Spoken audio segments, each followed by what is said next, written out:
Hello and welcome to ThePrint. I'm Zoya, and in today's Great Speeches series, we revisit a pivotal address by India's first Education Minister, Maulana Abul Kalam Azad. On 13 January 1948, at the 14th session of the Central Advisory Board of Education in New Delhi, Azad laid out his vision for education in independent India. A scholar and a staunch advocate of a pluralistic India, Azad, in his speech, tackled one of the most pressing concerns of post-independence education, the place of religious instruction in national education. He acknowledged the global shift in perspectives on religious education, stating, and I quote, "At first, it was considered that religions would stand in the way of the free intellectual development of a child. But now, it has been admitted that religious education cannot altogether be dispensed with. If national education was devoid of this element, there would be no appreciation of moral values or molding of character on human lines." End quote. He recognized that in Europe and America, there was a growing realization that the complete exclusion of religion from education led to over-rationalism. However, in India, the problem was not the absence of religious influence, but its overwhelming presence. He said, "We have no fear that people will become ultra-rationalists. On the contrary, we are surrounded by over-religiosity. Our present difficulties, unlike those of Europe, are not creations of materialistic zealots, but of religious fanatics." End quote. In his address, Maulana Azad stressed that merely rejecting religious education would not solve the issue.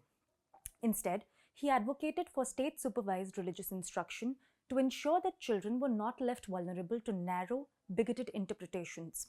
He said, "The solution lies not in rejecting religious instruction in elementary stages, but in imparting sound and healthy religious education under our direct supervision so that misguided credulism may not affect the children in their plastic stage."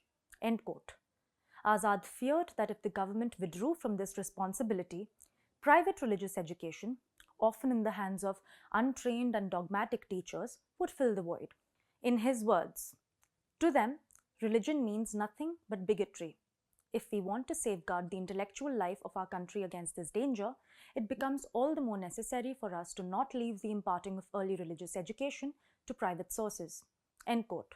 Azad envisioned an education system that would counter religious extremism not by eliminating religion from learning, but by ensuring it was taught in a rational and inclusive manner. He urged the board to appoint a committee to reconsider religious instruction in light of new realities. Azad said, and I quote, "A national government cannot divest itself of undertaking this responsibility. To mold the growing mind of the nation on the right lines is its primary duty. In India, we cannot have an intellectual mold without religion." End quote. Beyond religious education, Maulana Azad addressed another critical issue, the medium of instruction in schools and universities. He categorically stated that English could no longer remain the medium of higher education. Yet, he also recognized that any change must be gradual. Acknowledging the role English played in cementing national unity, he argued for an Indian language to take its place. He said, and I quote, "If instead of English we adopt an Indian language, we shall certainly be able to retain the same intellectual unity which was created for us by the English language.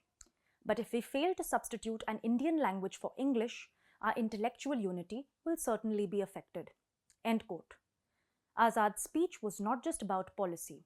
It was a profound reflection on India's responsibilities as a newly independent nation. He emphasized that with freedom came the duty to build an education system that was modern, inclusive, and rooted in the country's unique realities.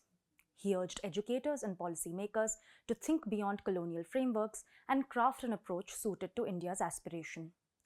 His call for a balanced approach to religious instruction, his advocacy for gradual linguistic transition, and his vision for a national education system remain remarkably relevant. In an era where education policies continue to evolve, Azad's insights offer valuable lessons on how to navigate the complex intersections of faith, language, and national identity. Thank you for listening. For more from ThePrint, become a subscriber at theprint.in/subscribe. I'm Zoya in Delhi. Tune in every day for more insightful news and analysis.